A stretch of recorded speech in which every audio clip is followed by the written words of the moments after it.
So as the title suggests, this video is about all the albums that I listened to this month, but I'm excluding the ones from this year that came out this year, and also albums that I listened to before or that I regularly listen to. So basically just older albums that I gained an opinion about this month.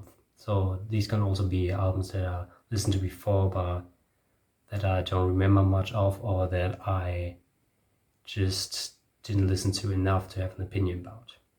So let's start with the first one, which is, I'd say this is definitely her most versatile album. Like, how can you have songs as upbeat as Boyfriend, My Lover Cindy, or Time's Been Reckless on the same album as something as heartbreaking and touching as Cigarette? This just feels so different from anything I've heard this month. Like, it feels like if an orchestral composer would try to make modern music. That's what it seems like. And this is a masterpiece. This just rocks. It just rocks. It still feels super hipster at the same time. I'd say this and the album that came out this year are in contention for being like her saddest album, because, or at least the ones that seem the saddest to me, because her first album is probably the saddest from like the lyrics and how it feels.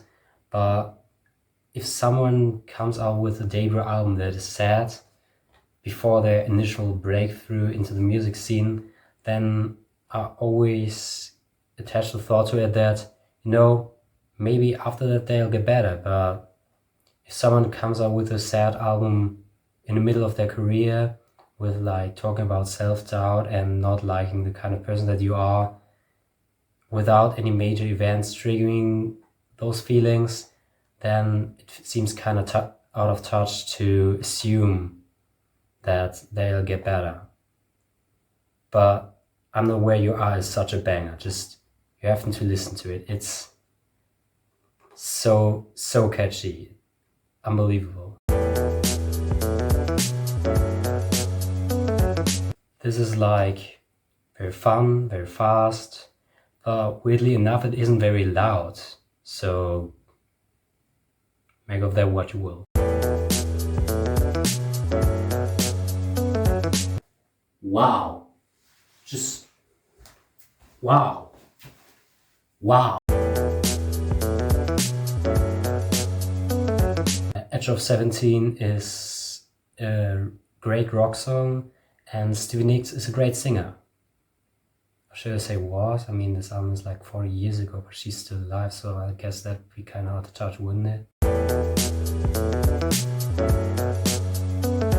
I liked Los Angeles. I liked it before I heard the album, and the rest kind of sounds like it, but I'm not gonna revisit any of it afterwards. So yeah, not much to say here.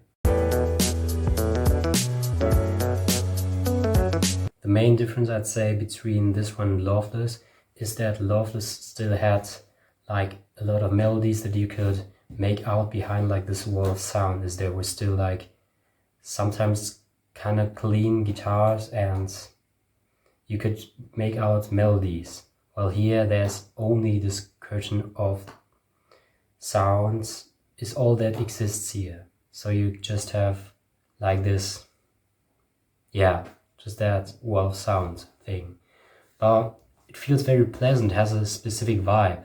But I think the singular songs for me are better on Loveless overall and more memorable than here. If you know one song of this album, then it's 90% chance that it's Maps. And when listening to that song, then the chance of you expecting like a fast-paced punk type album is not very high. But that's just what you get here with multiple songs like under 2 minutes. And I mean, they absolutely rock. Like Pin, Man, those are my two standouts apart from Maps, obviously, which is phenomenal. But yeah, I just wanted to let you know that that is actually what's on this album, and it's very fun. Yeah. I'd say this just has a very ominous vibe. Like it feels like if you're in a dark forest and just hear those echoes of like a band playing very far away. At least those are the moments that speak the most to me, like on Untitled or Hands Down, which are like my favorites from the album. I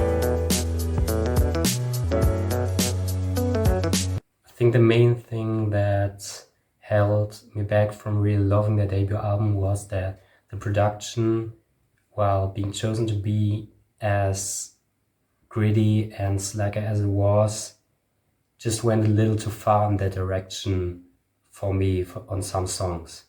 But it still had so many like catchy guitar melodies, and this one just continues on doing that and having that while having a more welcoming sound. And while I don't know if the singular songs are better here than on the debut, and I actually don't think so, I still think that if you want to check out Pavement, then that would be the better choice than Slanted and Enchanted. Most of this just feels like a fuzzier version of the Stone Roses, but Dreams Burn Down is a phenomenal song and you should check that out.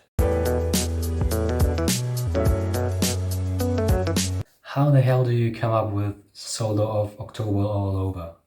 Like, how? Literally how? I'd say this is a very specifically unique album.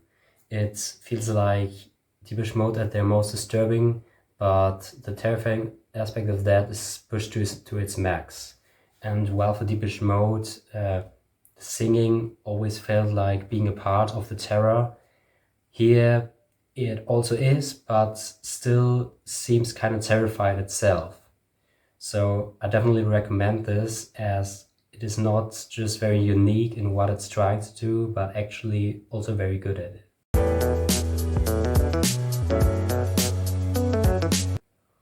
One word: pleasant. Just so warm, full of soul, and honest overall.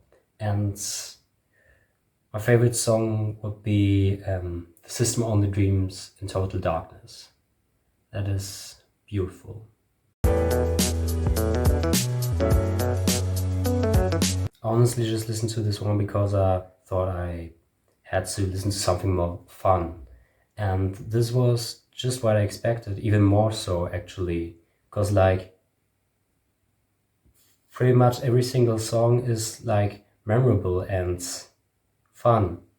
Like Give Me All Your Love and Sharp Dressed Man are obviously the two most famous on their album and of the band overall, and probably also the best songs on the album. But I'd also like to point out Legs, which is pretty nice.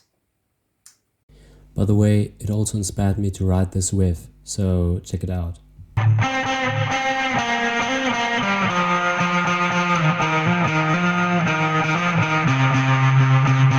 Yeah. I think post-rock artists should look at this as like a blueprint of what an album in that genre wants to achieve and how it can achieve just that.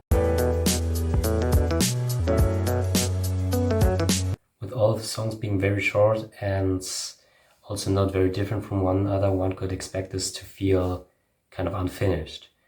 But I think the overall vision here doesn't rely on the singular songs, but more on the project as a whole. And as that sounds and feels very different from most other rap records, I'd say it succeeds in that.